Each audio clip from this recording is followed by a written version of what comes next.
In this segment, I'm going to take a look at the Tools drop-down menu, and primarily we're going to talk about creating cut work using the Venera Cut. And so I've left this is a Genome Jeff file that I had previously created, and just simply opened it up in the Wings modular.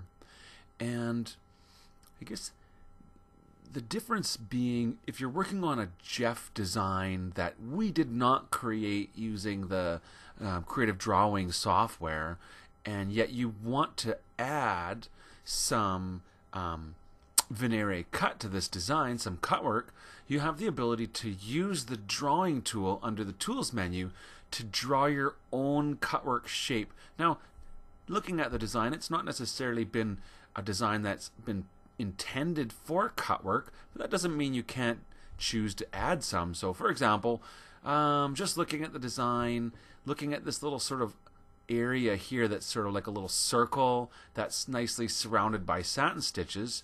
If I zoom in on that area, I could imagine where we could remove the stitches inside of that area if that's what we wanted to do. And so far, every time we've talked about creating Venera Cut, we've talked about selecting the existing object for embroidery and then choosing to apply a Venera Cut. And I'll show that again, but in this case, there is no convenient object that we could select and convert to be a Venera Cut. So what we would need to do is we would need to draw the Venera Cut shape. And that's where the Tools drop-down menu has this option for Digitized Venera Cutting. And when I choose that, you'll notice that now my mouse has become a crosshair. And basically what I need to do is draw that shape. Now, I'll just go ahead and click points to draw. And you'll notice that they come in straight, but they'll curve a little bit to match the shape that I'm drawing, kind of based upon the previous point. So as I'm putting these in, if I click and drag, just like in the Creative Drawing software, I can actually control the vectors to decide exactly what the curve of the shape is going to be. But basically, I just need to draw enough points. Now, when I get to the place here where I'm going to put my last point over top of my first point, it will automatically know that I've finished that shape. So I'm going to click that last point now. And then I can right click to let go, and I'm done creating the shape. And you can see here that the software has created a new object which is going to be for use with the Venera cutting needles. Now, that object would still need to be sequenced. You see, it's at the bottom of my sequence manager here. And so that's another example of using the layout tools and say, well, I would like to move this to the back. In other words, I want it to sew first. So now that Venera Cut step has been moved to be the first piece of embroidery in our embroidery design, as opposed to the last where I had created it. So that's the tool, and generally speaking, if you wanted to create a hole anywhere in any design, you could just choose Tools and digitize Venera Cutting, and you go ahead and you draw yourself your shape. And when you're done, it creates the steps in your sewing sequence for the multicolored steps of the needles.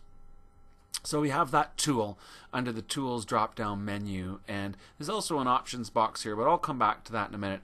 I just wanted to continue looking at creating the Venera Cut. So this is when you're going to need to digitize your own shape, but a lot of times you would have created your own design using the Creative Drawing software, and in that case, just as an example, I'll go back to that star that I've been looking at so often in this demonstration.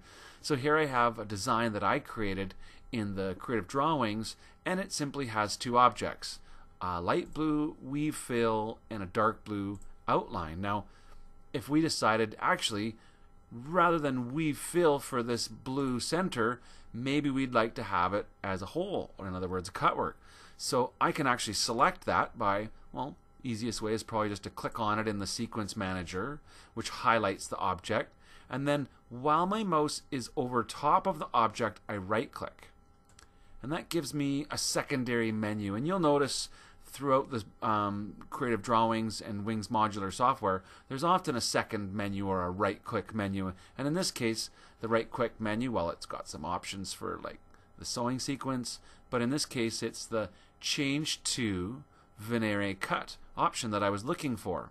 And so rather than having to draw this shape, I can simply select that background and have it change to Venera Cut.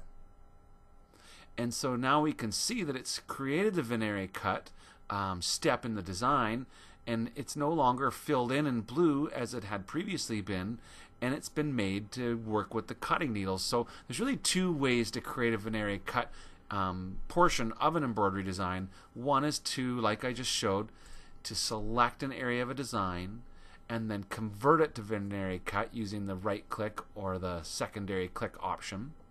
Well, the other way is to go about using the Tools menu and actually choosing to digitize your own Venera Cut shape, and in that case you actually have to draw all of the points for the shape yourself, and that's basically what I'm doing here, is just drawing points, and it kind of snaps nicely to the shape, which is helpful. And yeah, so two more points, and then right click to finish. And so there you can see I created the first Venera Cut by just simply converting the weave fill to be a Venera Cut, drops all the weave fill, converts it to Venera Cut, or you have the option of digitizing it yourself using the tools and the drop down menu. Now when you do create a Venera Cut, and this design will have actually two segments because I have Venera Cut sewing first, then a satin stitch border, and then it's going to come back and do another Venera Cut again. So obviously that's not an appropriate sewing sequence for a design. It's not that the sequence is wrong, but it doesn't make any sense to sew this satin stitch border and then come later afterwards and cut a hole down the center of it. Who's to say that's wrong? Maybe there's an interesting technique that we haven't discovered. But what I wanted to show is if I look at the print preview, here you can see the sewing order of the design. So here's the first Venera Cut, 1, 2, 3, 4. Then I've got that satin stitch, and then a second Venera Cut, 1, 2, 3, 4. So whether you create the Venera Cut by right-clicking and converting an object to Venera Cut, or whether you use the tool drop-down menus and digitize that shape yourself, the end result is the same, that the software knows to take that shape and convert it into the 4 Venera Cut needles. Now, the Venera Cut needles, if we look closely at the print sheet, it shows you which needle is which. So they're color coded, and they're also coded by the degree that's on them. So that's why to go around the star, it takes all 4 needles, because there's 4 different needles, and each one has a different degree of blade that sews and then therefore cuts out that design. So literally to sew this design you would have 4, 5, 6, 7, 8, 9 color stops to sew out, and you would have to change the cutting needle for each time it did. So yeah, that's a little bit more about using the Venera Cut tool. So originally we talked about just converting to Venera Cut, and this time we looked at, under the Tools drop-down menu, how you can actually create and digitize the shape yourself right here in the Wings modular software.